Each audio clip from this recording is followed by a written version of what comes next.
Антична Сердика.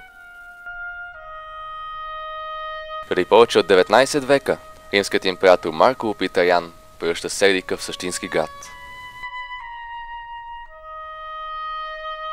Разположен на кръстопът между Централна Европа и Изтока, между студения север и топлото Егейско море, той сменил много имена и управници, но животът в него никога не секнал.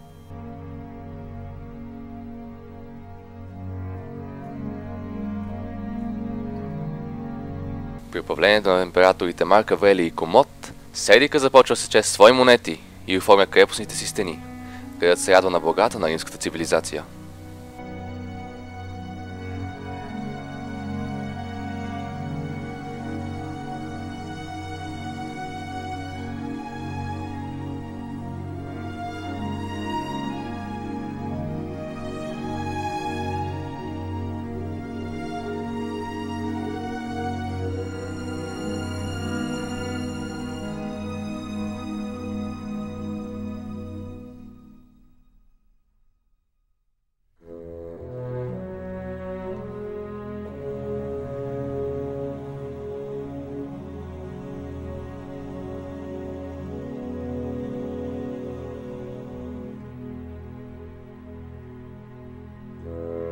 Монтираните под каменни плочи водопроводи отвеждат от Витоша вода до всяко кътче на селището. Добре изградена канализация изхвърля нечистите води извън града. Още през II век са каптирани лечебните води на горещия минерален извор. Той захранва частни обществени бани, които често са посещавани от римските императори.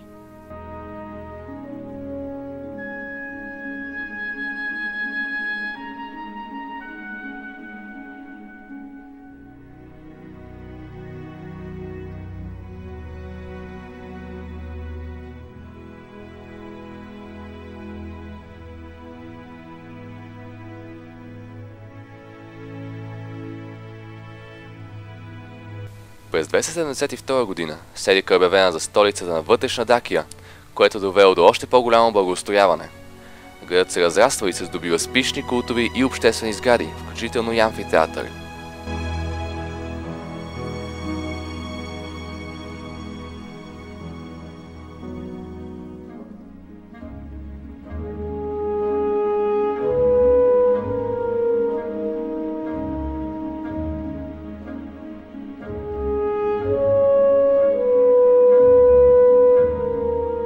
На Сердика се пада историческата чест да приюти църковен събор, на който християнството е обявено за легална религия в Римската империя.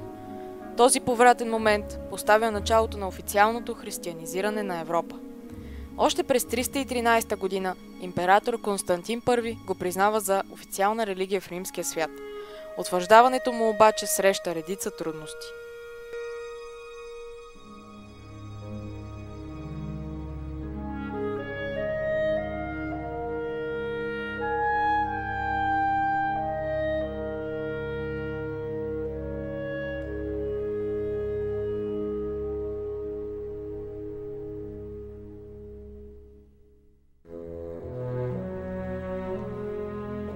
За преодоляване на различията и изясняване на постулатите на християнството е свикан Първия Вселенски събор в Никея през 325 година.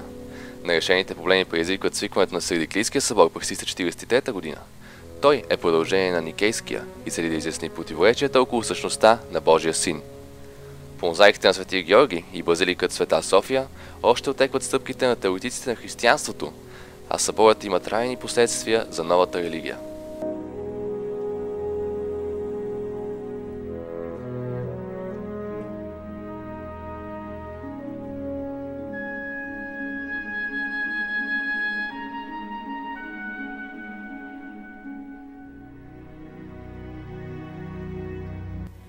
Вероятно опустошително земетресение и варварските нашествия отслабват жизнените възможности на града. Той не загива, но слиза от историческата сцена. Векове по-късно хронистите на ранното средновековие го споменават под името Средец.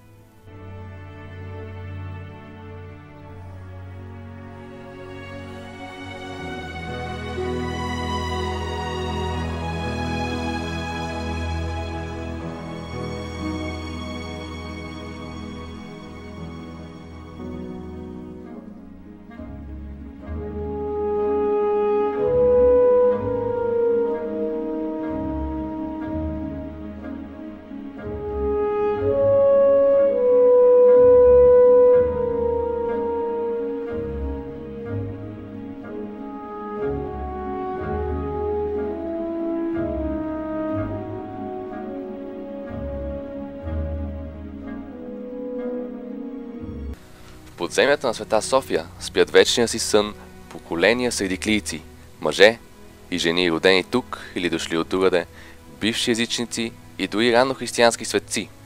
Над тях, под вековния купол на базиликата, днес се венчават млади двойки, кръщават се деца. Така хилядолетният град не остарява. Млад е самият дух на Сердика София. А както твърди Грайс Арусти и Крисп, само духът неразрушим и вечен ръководител на човешкия род управлява и владее всичко.